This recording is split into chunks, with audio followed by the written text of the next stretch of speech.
The next step that you'll need to complete for your students is to take regular scrap paper. Again, you can use any type of paper. We've just used blank, very inexpensive copy paper. And so this type of paper, we wanted it to be white so the students could write and illustrate on the page. Notice that the paper that we are starting off with is much larger than our cardboard cover. There's a reason for that, and I'll show you that next. So the first thing the students do is fold their stack of a couple pages together. All right, and it doesn't have to be perfectly folded in half, but close enough. On the folded edge, when we unfold it, there's a crease down the middle. Because we're first going to demonstrate for younger students, we'll be using a hole punch. So I'm going to take the hole punch and go in on that fold right in the middle, punch a hole. And of course, for young children, the teacher can do this for them too. That helps. Now, how are you going to get a hole punched into the middle? That's a trick. So I tell the students to go back to the fold and go right in the middle, and you just punch on the edge of the folded, on the folded edge right there. All right, so now I have 3 holes in the middle of my paper.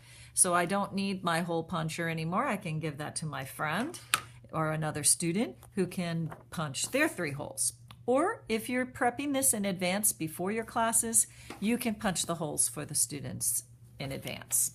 So you're gonna need 3 holes ready.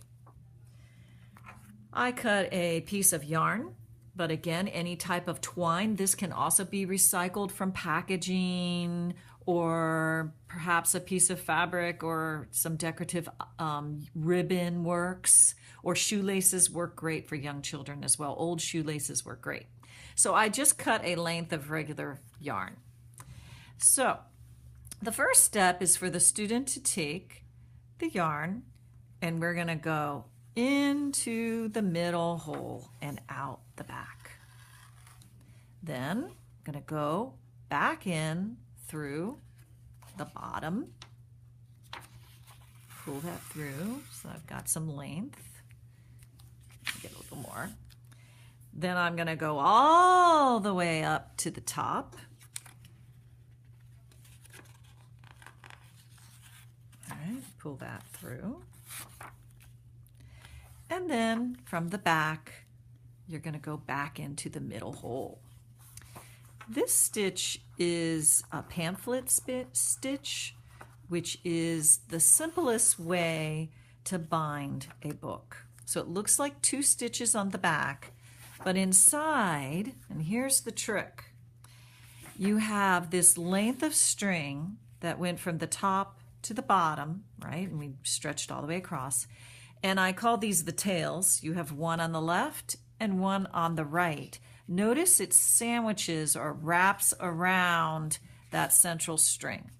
That's to capture it, and you just tie a square knot by making a loop, putting the string into the hole, and I just tighten that down. To be extra safe, as we know, students are sometimes a little rough on their books. I'm going to do that one more time. I'm going to make a loop, pull the string through the hole, and tie your knot. Now the extra part, that's why we needed our scissors. You can just trim that off. I like to leave a little tail hanging so it prevents it from unraveling, but it also kind of looks decorative inside of your book. So now I have my pamphlet stitch. My pages of my book are together. My colleague, Dr. Janet Towle, is going to show you for older students next.